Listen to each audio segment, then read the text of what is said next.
Hey everybody, this is my Lego Star Wars CR-90 Corvette. It's kind of like the Tantive 4, but blue, and that's really all I need to know. I wanted a Tantive 4 that wasn't the other two Tantive 4s that I own.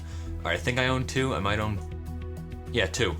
And I just wanted one that was blue and had a different color scheme. There's one that was blue from Rebels, so I tried to make that one. This is all built from scratch using just the instructions online. I totally didn't think were the UCS instructions until I was done parting it out and it was too late.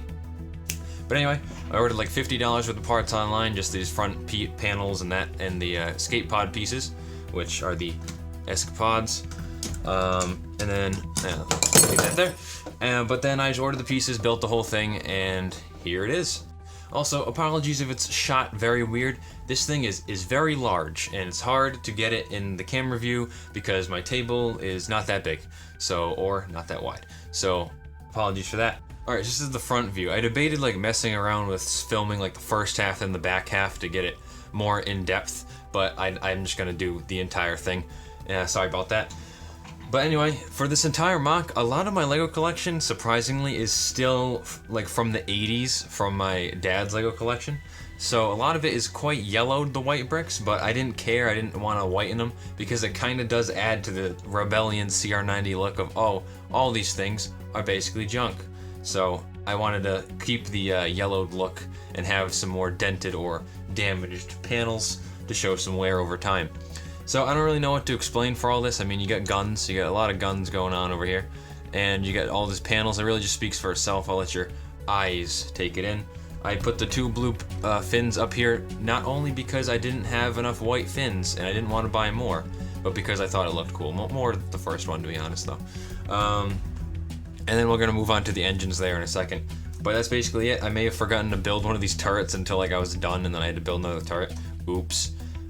If you look inside, which we'll get to now, it's really nothing special. I just built it off the instructions. I used brown pieces here instead of whatever color they were because I didn't care. This is gonna be a display piece for me. You're not gonna see the inside. So that's that. How does this thing fit on? There you go. And here are the engines. I'm gonna take a look at this dish first. This dish is only white, not only because it fits the color scheme, but like these dishes are really expensive. I was honestly surprised because I didn't think they were that rare. So I was like, I am not getting the correct color dish. White it is. And then moving on to the engines. The engines, like for a 2009 set, I think this came out, it has some pretty fantastic greebling techniques on there. I mean, it's not like the best, but they did what they could, and it just adds a lot of deserved detail, especially with the asymmetry going on. Like these ones are different than that one, and that one is different. It just kind of adds a lot more detail to the overall look. Let's take a look at the back. So these are the back engines, and honestly, they look really good. I really like the look of these engines. A few of them I do believe are different. Like this one, for instance, is tan. Just adds, that's not from the actual design of the ship. That's just because I wanted to add some details, and I maybe forgot to order some pieces. Oops. But also, this is a design choice, blue engine instead of yellow, just because I like the color blue more, and I think it fits with the overall color scheme a little bit more. But that's it for the engines. Now we should take a look at the front view of Dust Central over here. Just mainly the cockpit, which has room to fit dudes in it over there, and that's really all there is for detail about that. Usually these are clear and they have like printed panels on the top, but all those printed panels were the actual Tantive 4 color, which is red, dark red, which is obviously not what I'm going for here. So I had to just use white, and honestly, I think the white looks really good. Like I just think I like the design, even though it doesn't show like all the windscreen that's usually there. I think it still looks pretty dang good.